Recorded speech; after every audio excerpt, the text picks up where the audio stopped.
So I've been busy for the last like 2, 3 days, so that's why I haven't posted much.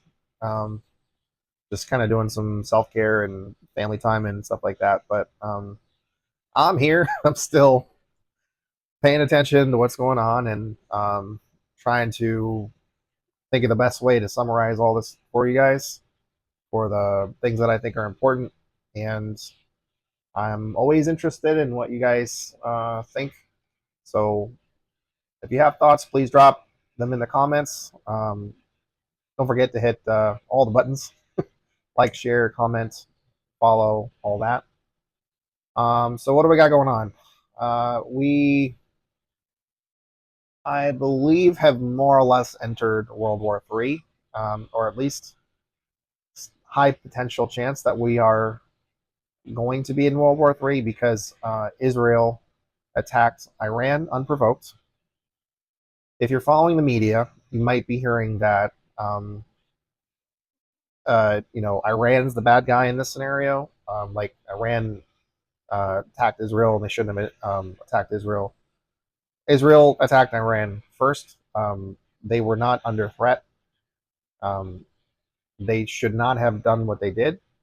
They took out some important people in Iran, part of their, like a head of their nuclear program, the person that was heading up the trade, not trade talks, but the talks about the nuclear arms situation, the nuclear deal that Trump was apparently trying to forge unsuccessfully. Um, we don't know how much the Trump administration knew before this happened, but I believe there's reason to believe that they were aware this was going to happen. Israel saying that they did it with the support of the United States. Um, Marco Rubio has sort of hedged his bets, saying that this was a unilateral attack from Israel. Iran has hit Tel Aviv. They've struck back. Israel is claiming there's going to be um, attacks going on for about 14 days. So, if you're counting, that's about 5 or so countries that Israel is involved with attacking, largely unprovoked. Um, I would kind of count what's going on in Gaza in that category too. Now, some of you might get a little bit like taken aback by me saying that, but the thing is, Netanyahu funded Hamas indirectly through the Qataris. Um, there's a thing about fascist leaders. Whenever there is potential issues that they're worried about, they will spark conflict. They will create conflict. They will find an enemy to claim that they're the victim and they're being picked on, so they had to lash out. Netanyahu, who should have been under arrest a long time ago, who else does that sound like, right? Trump. Um, so you'll see these patterns with authoritarian leaders, fascists, and that's what we have going on with Israel and Iran, and it's a very dangerous situation. Like, people that understand the the issues that we have with potential global unrest. Um, China and India, or China and Iran, are like the two big um, dangerous countries to pick a fight with, if anybody did, because they're, um, Iran. You get involvement from Russia, and China is kind of weighing in too. I know we were worried about things going off in Pakistan and India, and I don't know if we're necessarily out of the woods on that. I think they worked out something, but that had been a concern for a while. I think people had asked Obama before, what keeps you up at night, and he said Pakistan and Iran. So now, I'm not an ex-president, but what I worry about is Israel drawing us further into a conflict with Iran, and we already are involved. We're supporting Israel with troops protecting some of their assets. Um, Unironically, Israel hides their military assets in civilian populations. So I find that ironic because they were constantly using the human shields argument about Hamas. Who, listen, I don't support Hamas. The fact of the matter is, I can recognize the physics of a situation where you have people living under apartheid. Hamas was elected like over 20 years ago. More than half the population of Gaza are people like younger than 18 years old, right? Um, it's been a long time since anybody elected anybody in Gaza, and Hamas was their formal government. That was their leadership, and the things that Israel has done for decades, like several decades, is treat Palestinian people like they're less than human beings. They have different rules for them. They have different restrictions for how they can move about. They're not allowed to leave. It's an open air prison.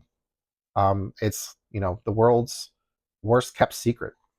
And they've cut their power off many times. They've cut aid off multiple times. They've cut food off multiple times, and now they're starving them and they're bombing them. And their snipers have been trained and engaged for years in shooting off the legs of children.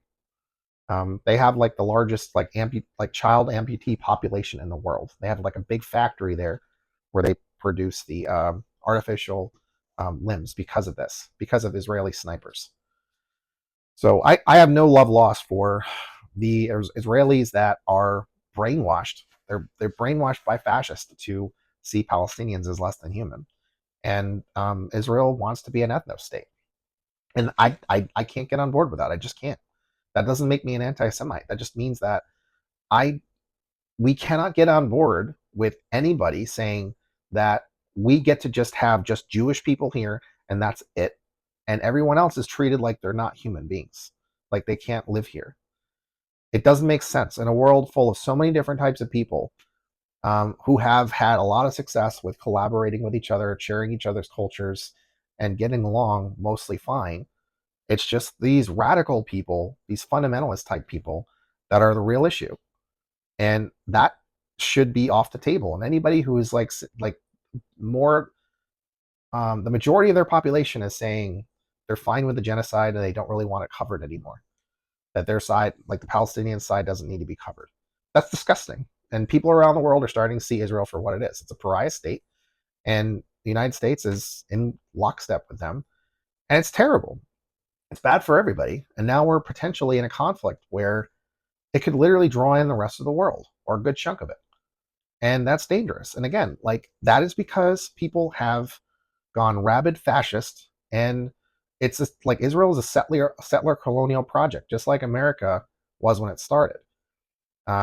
We killed off so many of the American Indians and we siloed them. We broke treaties, and it's the same with Israel. Like Israel got started because of our original sin of not allowing asylum seekers that were leaving Nazi Germany, that were seeking refuge, and we refused, and we sent a boatload back that were all killed. That's tragic. I understand that, but setting them up in the Middle East, in that region, in that particular area of the world, where they're surrounded by people that have issues with that type of people, and then they kick out Palestinians that were already settled there. And then every year since then, they pushed more and more Palestinians back, stole their land. What do you think is going to happen over years of terrorizing people? And yes, there's been conflict back and forth, but like that is a conflict we created, and that is not unlike so many situations we have created around the world. This country is seen in the eyes of many people around the world. I'd say the majority of countries. The United States is the greatest threat to the stability of the world. It's the largest producer of terrorism because of our fascist foreign policies. And now it's coming back to us, what they call the imperial boomerang. Now we have the fascists in charge, and they're going after our minorities. They're going after, marginalized groups, like LGBTQ plus people. They're trying to erase trans people out of existence as if that's a thing. They're trying to take over our schools. They're trying to dumb down the population even more than it already is. And they're trying to get rid of all the brown people, basically. Like, you can't, it's not something you can argue against. It's the truth. They have basically said, like, major figures in the right-wing movement that are part of the propaganda campaign funded by right-wing billionaires. They're messaging to radicalize right-wingers even more than they already are, to get on board with eugenics even more fully than they already are, saying that we need to shut down all immigration from third world countries. What does that mean? They're trying to create a white ethno state. That's what it is. They're Nazis. Like, it is time fully to call right wingers who say shit like this Nazis. When they say shit that sounds like a Nazi would say it, they do shit that looks like stuff that a Nazi would do. You got to call them Nazis because that's what they are. I don't like it. You don't have to like it either. But it's the case. And I think it's irresponsible not to. We have to recognize these people for the threat they are. They're a threat to all Americans. A threat to one of us should be considered a threat to all of us. We are supposed to have freedom and justice for all people. And that is not what's happening right now. They kidnap people. They send them to wherever the hell they send them to, where they don't have any rights anymore. Trump just threatened people that if they protest at his military parade, which is not done in this country, we've never had that. That's dictatorship. That's weak person trying to be a weak man trying to pretend he's a strong man. It's a bullshit show of strength, and it's not strength. It's showing your weakness. Part of this is he is trying to show that he is willing to do mass violence to stop us from rising up against him. And I think we need to continue to show the fuck up and protest against him. Continue to speak out. Do so peacefully. We need to get the police on our side. I know that sounds like a stretch, but I don't think the police want to be pawns in this bullshit. And I know the military, a lot of them, don't want to be pawns in this bullshit. They're saying so to their families. We've had military personnel cross the aisle, basically, and stand with the protesters recently, as recently as today. And that's happened with the police. The police have kneeled with the people. I think people are fed the fuck up with the Republican Party. So that's the thing that I want people to pay attention to. This isn't Trump. Trump is a symptom of the problem. Trump is a useful tool to right-wing billionaires that basically just don't want to pay taxes, and they want to have slaves again. They don't want to pay for labor. What's happening, like we've heard from an immigration attorney recently, he found out what's happening is somebody he was representing got picked up and sent to one of these private prisons, and they're using them. He's a gentleman of Latin descent. They're using them for labor, and they're only paying them $1 a day, and they're charging them $5 to have a phone call with their family members. That's basically slavery. It's basically slavery, and like that's what Peter Thiel and Mark Andreessen under Curtis Yarvin's plan for creating like these techno states where you use surveillance and technology and authoritarian crackdowns, and you have CEOs essentially rule and run those regions, and we just work for them under threat, and they suppress our rights, they suppress all of our freedoms, and they completely eliminate the possibility of dissent, or they crack down on dissent so hard that people don't want to rise up. And we should not allow ourselves to get to that point. And that's what I think they're trying to use all of our data for, with this creating this mass database of our information, and using Palantir's technology to use AI to be able to like easily use that information for their purposes, whether it's like blackmail, or they just want to rip us off for as much as they can for like rents and things that we buy, or they want to track us and either arrest us. Like, they've used this technology already to make it a lot more efficient to capture migrants. there's nothing stopping them from just saying, we're just going to start doing that to American citizens and let them try to stop us. It's scary out there. So, yeah, I mean, if you like this video so far, please hit like, share, and subscribe. I'm sorry, I don't want to be the bearer of bad news, but all this stuff is nuts. So we have to rise up, and we have to do it peacefully. And we need to be making demands to these people that the Republicans en masse need to step down. And honestly, I think if we get to take back power, I think the Republicans should basically lose their citizenship. Um, and that sounds like it's hyperbolic maybe to some people, but I I do not suffer fools. I will not suffer to like living in a country that we know is full of Nazis that hate us, that like are gleeful about the idea of red states sending in their national guards into blue states and liberating them. Like this is something that Trump was saying. I don't know who in the I think it was Trump saying this to um, red state leadership. Like that's nuts. That's not the job of a president. A president gets elected. He is supposed to be representing all of us. He is supposed to be addressing all of our grievances. It is not this nonsense where they just get to do whatever the hell they want. They're supposed to be leading us. Like, we are supposed to be their bosses. We are the ones who are supposed to be saying, listen, this healthcare situation is untenable. We cannot continue. You saw what happened with people's response to Luigi Mangione allegedly shooting that United Healthcare CEO, Brian Thompson, I think his name was. People are pissed off, and they're right to be pissed off.